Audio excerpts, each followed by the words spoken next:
23 साल का रवि अपने छोटे शहर से मुंबई आया था अपने परिवार का सहारा बनने। पहली नौकरी और नए शहर की रोशनी में रवि ने अपने सपनों को पूरा करने के लिए एक छोटा लोन लिया। सब कुछ सही चल रहा था, जिंदगी सेटल थी, जॉब सही थी और साथ देने वाले दोस्त भी। पर एक दिन उसकी नौकरी चली गई और अपने लोन्स की EMI भरने के लिए उसने अब लोगों से मदद मांगना शुरू किया, पर कोई आगे नहीं आया। इसलिए उसने एक कर्जा उतारने के लिए दूसरा कर्जा लिया, फिर तीसरा, और यूं ही लोन्स के इस चक्रव्यूह में फंसता चला गया। हर नए लोन के साथ रवि और ज्यादा उलझता चला गया, मानो एक अनजान सी रेस पर चल रहा था जहां उसे मंजिल का कोई पता ही नहीं था। हर सुबह उसके चेहरे पर डर रहता था कि आज मुझे फिर से यही जिंदगी फेस करनी पड़ेगी। ना ही कहीं जॉब मिल रही थी और घर वो वापस जा नहीं सकता था, क्योंकि खुदगर्ज मिडिल क्लास आदमी अपने सपनों के लिए लड़कर मुंबई जो आया था, लोगों ने उसकी मुसीबत को समझने की बजाय उसे परेशान करना शुरू कर दिया। कभी बैंक वाले दरवाजे पर आकर धमकाने लगे, कभी फोन पे आवाजें सुनाई देने लगी। रवि का मन भारी कर्जे और सोसाइटी के तानों के बोझ से भरने लगा।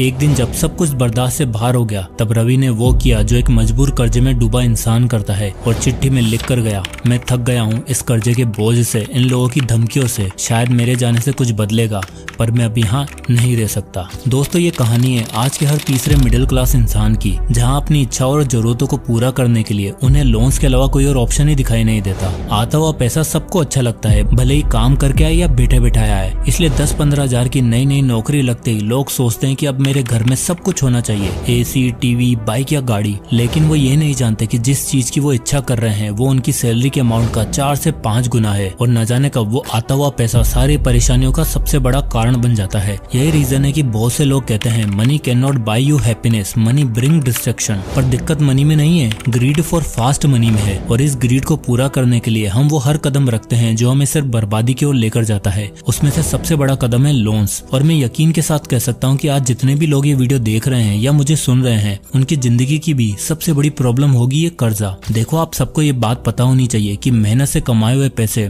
अगर आपकी जिंदगी संवार सकते हैं, तो शॉर्टकट वाले पैसे आपकी जिंदगी बिगाड़ भी सकते हैं। और यही लोन्स और क्रेडिट कार्ड आज सिर्फ इंडियन मिडिल क्लास के घर को ही नहीं बल्कि देश को भी जला रहे हैं। जरा इस डेटा को देखिए। RBI के अकॉर्डिंग जुलाई 2023 तक इंडिया के total credit card outstanding loan 136 lakh crore हैं, जिसमें से 92% outstanding loan housing, personal, auto और क्रेडिट कार्ड के हैं। आज इंडिया में 50% से ज्यादा बायर्स कुछ खरीदने के लिए EMI और क्रेडिट कार्ड स्वाइप करना पसंद करते हैं। आज की डेट में घर से लेकर गाड़ी तक, मोबाइल फोन से लेकर उसके रिचार्ज तक, कपड़ों से लेकर खाने पीने तक, आज हर चीज के लिए सब क्रेडिट कार्ड और EMI का यूज कर रहे हैं। एक लोन को चुकाने के लिए दूसरा ले रहे हैं और दूसरे के लिए तीसरा। और जब ये डेट रिपे नहीं होते तो रिकवरी एजेंट का प्रेशर बनता है, और उसके बाद आधे लोग या तो शहर छोड़कर चले जाते हैं या फिर कुछ जिंदगी से परेशान होकर उसे खत्म करने तक का डिसीजन ले बैठते हैं। क्योंकि ये कर्जा एक ऐसी आग है जो धीरे धीरे करके आपको पूरा जलाकर राख कर देता है। और ऐसा नहीं कि इससे सिर्फ गरीब और मिडिल क्लास लोग ही परेशान है, ये कर्जे की मार अमीर गरीब का कोई भेद ही नहीं देखती। यहाँ तक कि लिविंग लेजेंड अमिताभ बच्चन जी भी इस ट्रैप से नहीं बच पाए थे। 1999 में उनकी ABCL कंपनी और अमिताभ बच्चन सर पर टोटल 55 केस कर दिए गए थे, और उनके ऊपर 90 करोड़ का उधार चढ़ चुका था। यहाँ तक कि उनका घर नीलाम होने तक की नौबत आ गई थी। बच्चन जी खुद बताते हैं कि कैसे क्रेडिटर्स और एजेंट उनके घर पर आकर हंगामा किया करते थे और उनके एसेट्स उठाकर ले जाया करते थे। यहाँ तक कि उनकी फैमिली से भी बदतमीजी किया करते थे। और एक दिन वो यश चोपड़ा जी के पास जाते हैं, जो उनके घर के पीछे ही रहते थे, और उन्हें कोई फिल्म के लिए रिक्वेस्ट करते हैं। फिर यश चोपड़ा जी उन्हें मोहब्बतें फिल्म ऑफर करते हैं, जो कि सुपरहिट होती है। और उसके बाद अमित सर की लाइफ का सबसे बड़ा चेंजिंग पॉइंट था KBC, जिसके बाद उनकी लाइफ ही चेंज हो गई और उन्होंने अपना सारा कर्जा उतारा और आज काफी वेल्थ बना चुके हैं। एनीवे, पॉइंट ये है कि इतना बड़ा आदमी जो इतना सक्सेसफुल और पॉपुलर था, पैसों की मैनेजमेंट ने कैसे उनकी और उनके परिवार की लाइफ को नर्क कर दिया था।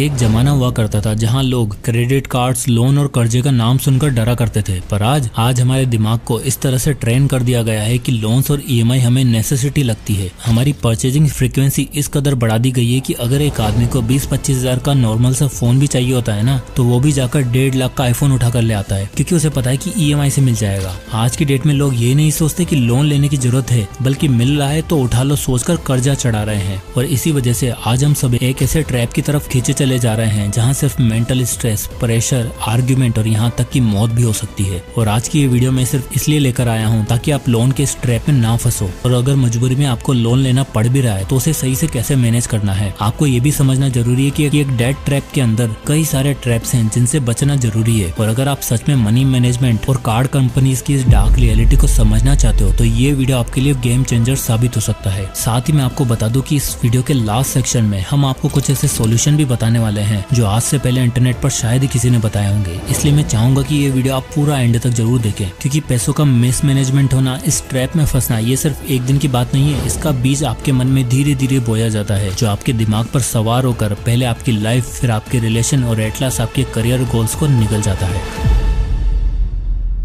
अब इन सब की शुरुआत कैसे होती है? पहले आप किसी मॉल में या शॉपिंग मॉल में जाओगे जहां आपका फ्रेंड भी गया था और उसी की देखा देखी आप भी पहुंच गए, और फिर वहां पर बड़े बड़े ब्रांड्स और लग्जरी आइटम के स्टोर आपको देखने को मिलेंगे जहां से लोग खूब सारा सामान लेकर निकल रहे होंगे, और आपका भी मन करेगा कि यार काश मेरे पास भी इतना पैसा होता। और उसी समय जब आप उस क्लोथिंग स्टोर के सामने खड़े होंगे तब आपके सामने आएगा एक मसीहा, एक भोली भाली शक्ल का लड़का जो आपको कहेगा कि क्या मैं आपके 2 मिनट ले सकता हूँ, और इन 2 मिनट में वो आपको बताएगा क्रेडिट कार्ड बनवाने का प्रोसीजर और उसके फायदे, एंड दैट्स इट। पहले आपके मन में डिमांड क्रिएट करी गई और राइट टाइम पर उसकी सप्लाई भी हो गई, और जैसे ही एक बार आपने क्रेडिट कार्ड बनवाया उसके बाद आपको बताए जाते हैं इसके फायदे, reward points, free ticket, flight discount, airport lounges access और न जाने क्या क्या। जरा आप खुद सोच के देखो, हम आज एक ऐसे टाइम में जी रहे हैं जहाँ कोई हमें एक पैसा मुफ्त में नहीं देता, जरूरत पड़ने पर रिश्तेदार मुंह मोड़कर निकल जाते हैं। तो फिर कौन है ये लोग जो मसीहा बन के आपके सामने आ रहे हैं और आपको लोन दे रहे हैं, और क्यों दे रहे हैं जरा दिमाग पर जोर डालो। दरअसल होता क्या है कि जब आप क्रेडिट कार्ड बनवा लेते हो तब आपको आपके पहले कुछ एक्सपेंसेस पर रिवॉर्ड मिलते हैं, जिससे आपको आपका बिल्स, ट्रेवल और मेडिकल एक्सपेंसेस में काफी बेनिफिट दिखाए जाते हैं। पर वो बेनिफिट्स या डिस्काउंट वाउचर आप तब तक अवेल नहीं कर सकते जब तक आपकी पॉइंट लिमिट रीच ना हो जाए। लेट्स जस्ट से 50,000 पॉइंट पे आपको मिलेगा 6,000 रुपए का गिफ्ट वाउचर, और उस 50,000 पॉइंट तक पहुंचने के लिए आपको खूब खर्चा करना होगा, और एक बार अगर आप पहुंच गए तो आपको कहा जाता है कि फिर से खर्चा करो, तब आप ये 6,000 रुपए का कूपन रिडीम कर पाओगे। यानी पहले कर्जदार बनने के लिए और बाद में बने रहने के लिए कैसे हमेशा खर्चा कराया जाता है। और तो और ये कुछ नहीं, स्पेंडिंग के साथ साथ आपको एक और चीज मिलती है जिसका नाम है क्रेडिट लिमिट, जो आपकी हर रीपेमेंट के साथ बढ़ती रहती है। यानी शुरुआत में ये लिमिट होगी 50,000 रुपए से 1 लाख रुपए की, फिर बढ़ते बढ़ते होती है 5 लाख से 10 लाख, और एक दिन आपको बढ़ी हुई लिमिट के साथ दिखाई जाती है कार यानी मोटर व्हीकल पर लोन का option. And here comes the real trap number 1। Loan का ऑप्शन देख के आप पहुंच जाते हो शोरूम, और वहाँ आपको दिखाई देती है 12-15 लाख रुपए की एसयूवी गाड़ी। आपको गाड़ियां तो अच्छी लगती है, पर उनका प्राइस देखकर आपके मन में थोड़ा बहुत डाउट आता है कि यार कहीं गलती तो नहीं कर रहा। पर उसी समय आपको एक एजेंट मिलता है जो आपको बताता है कि ये सब कार्स फाइनेंस हो जाएंगी और आपको 12 लाख रुपए एक साथ नहीं देने होंगे, बल्कि इसकी ईएमआई बनवा सकते हो। और बस आपको दाना डाला जाता है और उस जाल में आप फंसते चले जाते हो। अब मान लो एक 50 से 60,000 रुपए कमाने वाला आदमी, उसको कहा जाता है कि 12 लाख की गाड़ी पे आपको खाली 2 लाख की डाउन पेमेंट करनी है और बाकी सारा अमाउंट लोन। और जैसे आप यहाँ देख सकते हो कि अगर आप 10 लाख का लोन 9% इंटरेस्ट के साथ 5 साल के लिए लेते हो तो आपके महीने की ईएमआई 20 से 21,000 रुपए की पड़ेगी। अब एक 50-60,000 कमाता हुआ इंसान अगर 21,000 रुपए ईएमआई भरेगा तो बाकी खर्चे करेगा कैसे? पर फिर भी लोग आंखों पे पट्टी बांधकर ये खर्चा करते हैं, जिससे उन्हें इंस्टेंट प्लेजर तो मिल जाता है, लेकिन बाद में जब गाड़ी मंथली मेंटेनेंस मांगती है, ईएमआई का पैसा कट रहा होता है, खर्चे मैनेज नहीं हो पाते, तब ये मजाज सजा लगने लगती है। And this result is ultimate stress. पर जो लोग इस कार वाले लोन को झेल जाते हैं उन्हें लगता है अब दुनिया में सब कुछ आसान है, और इसलिए नौकरी के 3-4 साल बाद उन्हें चाहिए होता है अपना खुद का घर। और यहीं पे आता है हमारा ट्रैप नंबर 2। गाड़ी के बाद लोगों को लगता है कि अब अपना खुद का घर होना चाहिए, और जब गाड़ी के लिए लोन मिल गया तो घर के लिए भी आसानी से मिल ही जाएगा। पर हमारे पेरेंट्स हमें बताया करते थे कि पहले के जमाने में लोग कैसे एक एक पैसे सोच समझ कर खर्चा करते थे, कोई भी बड़ा डिसीजन लेने से पहले प्लानिंग करते थे, अच्छा सोर्स ऑफ इनकम होने के बावजूद भी 8-9 साल बाद जाकर खुद का घर लेते थे, सेविंग्स करते थे और कर्जा लेने से डरा करते थे। पर आज बिल्कुल ऐसा नहीं है। आज तो मानो लोन आपको थाली में परोस कर दिया जाता है, जिसने लोगों के मन में इंस्टेंट ग्रेटिफिकेशन का बीज बो दिया है। इसलिए नौकरी लगते ही लोग घर देखने निकल पड़ते हैं। अब आप जरा मेट्रो सिटीज में फ्लैट्स का रेट देखो। मुंबई, दिल्ली और बेंगलोर जैसे मेजर सिटीज में एक बेसिक सी प्रॉपर्टीज आपको 1.1 करोड़ के आसपास की पड़ती है, पर लोगों को ये नहीं बताया जाता,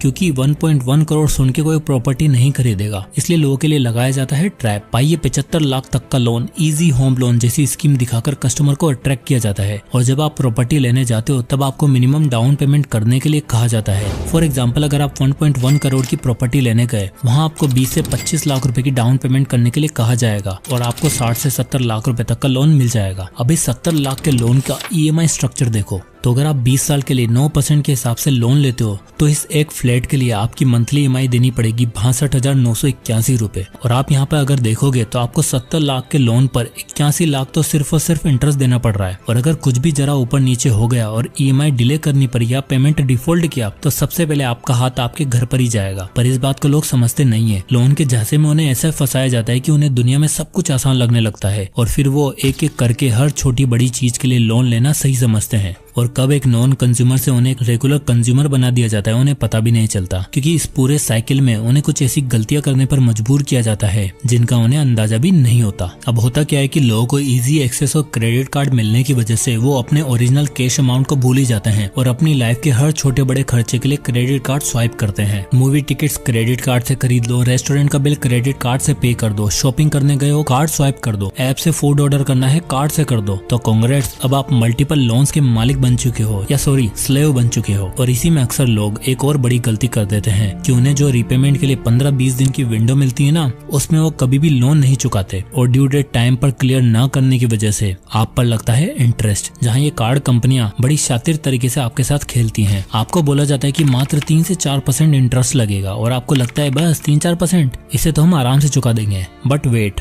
हियर्स द कैच, ये जो 3-4% का रेट आपको बताया जाता है ना, वो मंथली रेट है। यानी आपको साल का 36 से 48% के बीच देना पड़ सकता है। और 100 में से बहुत ही कम ऐसे लोग होते हैं जो 15-20 दिन वाली ड्यू डेट में पैसा पे कर देते हैं, वरना 90% लोग इस पे लेटर को पे नेवर मानकर आगे बढ़ जाते हैं और बाद में इंटरेस्ट के साथ साथ पे करते हैं, या फिर एक क्रेडिट कार्ड की पेमेंट के लिए दूसरा क्रेडिट कार्ड बनवा लेते हैं। एक तरफ जहाँ पहले लोग सेविंग्स को अपने सबसे बड़ा एसेट मानते थे, वहीं आज की जनरेशन सेविंग्स तो छोड़ो, अपनी सैलरी के अमाउंट का 2 से 3 गुना तक खर्च कर रही है, क्योंकि आज के लोगों को पता है कि पैसा कहाँ से आएगा, क्या करना पड़ेगा जिससे हमारी जेब हमेशा भरी रहे। इसलिए 15-16 साल के बच्चे आज ऑनलाइन गेमिंग के लिए लोन्स ले रहे हैं। अब अगर 15-16 साल का बच्चा ले रहा है तो एक जॉब करता इंसान, उसके पास तो और भी बड़ा एक्सेस है, वो और भी बड़ा लोन लेता है और महीने की शुरुआत में ही मात्र 15 दिनों के अंदर अंदर उसकी पूरी सैलरी EMI और कर्जा चुकाने में निकल जाती है। और शायद यही रीजन है कि मोर देन 81% इंडियंस महीना खत्म होने से पहले अपनी पूरी सैलरी खर्च कर बैठते हैं। और सैलरी तो छोड़ो, डेट का ये जंजाल इतना बुरा है कि आप सोच भी नहीं सकते, क्योंकि आज की डेट में ये आपसे दूर नहीं बल्कि आपके बहुत ही करीब आ चुका है। आज की डेट में लोन लेने से you are just 1 click away, और फिर एक बार क्लिक करने के बाद नहीं आपकी इन्फॉर्मेशन और नहीं आपकी लाइफ आपकी पर्सनल रह जाती है। तो ऐसे में आप सबके लिए जरूरी हो जाता है कि आप सब अपने फाइनेंस को सही से प्लान करो। अगर आपके ऊपर कोई कर्जा है या मजबूरी में ही सही आपने कहीं से कर्जा लिया है तो पहले उसे चुकाने पर अपना सारा ध्यान लगा दो। हाँ, मैं जानता हूँ कि ये सब कहना जितना आसान है करना उतना ही मुश्किल है, पर भाई करना तो आपको ही पड़ेगा। भले ही मिनिमल लाइफस्टाइल क्यों न जीनी पड़े, भले ही रिक्शा तक के पैसे बचाने पड़े, शॉपिंग मूवीज पार्टीज को मना करना पड़े, बच्चों की जिद को मना करना पड़े तो कर दो, क्योंकि अगर कर्जा उतारने पर ध्यान नहीं दिया ना तो उसका भार आपके बच्चों को भी झेलना पड़ सकता है। आपको चैन से जीने तो छोड़ो, चैन से मरने भी नहीं देगा। अब इतने ट्रैप्स हैं तो उनसे बचने का रास्ता क्या है, कैसे आप इन सबसे खुद को बचा सकते हैं। Number 1, 30% EMI rule. सबसे पहले आप कोई भी ऐसा लोन मत लो, कोई भी ऐसा फाइनेंस मत करवाओ जिसकी मंथली EMI आपकी टोटल सैलरी का 30% से ज्यादा हो। इसे हम 30% EMI रूल भी कहते हैं। यानी अगर आपकी मंथली सैलरी 30,000 है तो 9,000 से ऊपर का कोई भी मंथली EMI आपके लिए घाटे का सौदा साबित हो सकता है। तो इसके लिए आपको करना क्या है कि बस सैलरी आते ही उसका जो एक फिक्स % अमाउंट है उसे सेव कर लेना है और बचे हुए पैसों में बाकी एक्सपेंसेस चलाने हैं। इससे आप देख पाओगे कि फिजूल खर्चों के लिए आपके पास पैसे ही नहीं बचेंगे और आपके फाइनेंस कंट्रोल मैनर में चलेंगे। Understand the interest rate. अगला आपको इस बात का खासा ध्यान रखना है कि आपको इंटरेस्ट रेट कैसे और किस मैनर में पे करने हैं। तो जैसे कि मैंने आपको पहले भी बताया कि यूजली जब हमें क्रेडिट कार्ड या कोई लोन दिया जाता है तो उसके साथ उसका एक रीपेमेंट पीरियड फिक्स होता है जिसमें आपको 30 से 40 दिन की रीपेमेंट विंडो मिलती है। अब ऐसे में आपको बताया जाता है कि आपके पास एक मिनिमम अमाउंट पे करना है और बाकी का अमाउंट आप बाद में पे कर सकते हो और उस पर इंटरेस्ट देना होगा वही 3-4% जो कि एक मंथली रेट है और ये बात आपको बताई नहीं जाती। और ऐसे में अगर आप मान लो 1 लाख का लोन लेते हो तो 36 से 48 हजार साल भर में खाली इंटरेस्ट देना पड़ेगा, क्योंकि आपको ये लोग एक बार में सारा पैसा देने के लिए तो कह नहीं रहे। इसलिए एक मिनिमम अमाउंट दो और बचे हुए अमाउंट पर 36 से 48% का कंपाउंड इंटरेस्ट लगवाओ और धीरे धीरे अपनी वेल्थ का भी सफाया करवा दो। इसलिए मिनिमम पेमेंट वाली बातों में कभी मत आओ। तो जल्द से जल्द उसे 15 से 20 दिन की रीपेमेंट विंडो के अंदर अंदर ही अपना सारा ड्यूज क्लियर कर दो और एक्स्ट्रा इंटरेस्ट अवॉइड करो। तो मेक श्योर कोई भी छोटा बड़ा लोन लेने से पहले आपको उसका इंटरेस्ट साइकिल पता हो। तीसरा, प्राइवेट मनी लेंडर्स।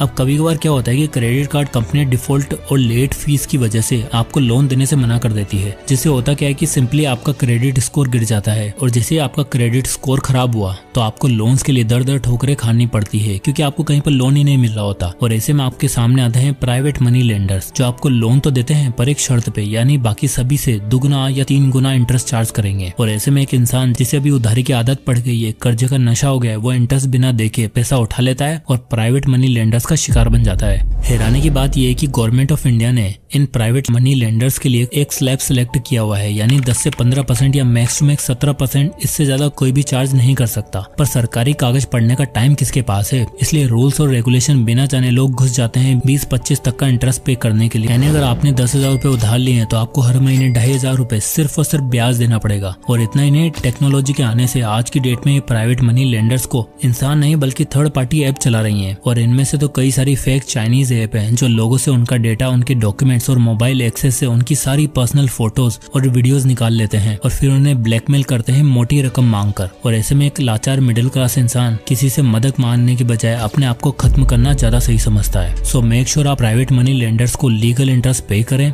और इन फेक चाइनीज ऐप से बचें, क्योंकि एक दिन ये पैसे का लालच आपसे क्या करवा के मानेगा कोई नहीं जानता। Number 4, own loans are not bad. देखो, इस वीडियो के थ्रू मैं आपको ये समझाना चाह रहा हूँ कि लोन और डेट लेना कोई बुरी चीज नहीं है। There are some good debt and there are also some bad ones. और ये आप पर डिपेंड करता है कि आप किस वजह से वो लोन ले रहे हो। अगर आप सिर्फ अपनी आदतों की वजह से या शौक को पूरा करने के लिए लोन ले रहे हो, कर्जा चढ़ा रहे हो, सिक्योर जॉब ना होने के बावजूद होम लोन जैसे स्टेप ले रहे हो, तो आप एक बैड लोन का बुलावा दे रहे हो। वहीं अगर आप किसी बिजनेस वेंचर के लिए, एजुकेशन के लिए या सेट इनकम बैकग्राउंड होने के बाद होम लोन के लिए अप्लाई कर रहे हो, तो आप गुड लोन की तरफ जा रहे हो। ध्यान रहे, साधन कभी गलत नहीं होता, उस साधन का इस्तेमाल आप किस तरह करते हो वो सही या गलत होता है। कर्जे की शुरुआत इसलिए हुई थी ताकि किसी मजबूर इंसान को जरूरत के समय पैसे रुपए देकर उसकी मदद की जा सके। पर आज हमारी बेवकूफी और एडिक्शन की वजह से ये हर रोज एक नए बड़े बिजनेस में बदलता जा रहा है, जो धीरे धीरे हमारा पीस, कंसंट्रेशन, रिलेशन, इमोशन और सबसे मेन करियर गोल्स पे एक जोक की तरह चिपक चुका है और अंदर ही अंदर सब कुछ खा रहा है और हमें खोखला बना रहा है। तो यही सही समय है, अभी सुधर गए तो जिंदगी साकार हो जाएगी, वरना बर्बाद। सो आई होप की वीडियो आपको थोड़ा इन्फॉर्मेटिव और हेल्पफुल लगा होगा। तो जल्दी से जल्द अपने दोस्तों, रिलेटिव्स और फैमिली के साथ शेयर जरूर करें और उन्हें डेट ट्रैप का पार्ट बनने से रोको। इसी तरह के वीडियोस के लिए चैनल को सब्सक्राइब करें। तो मिलते हैं नेक्स्ट वीडियो में, तब तक के लिए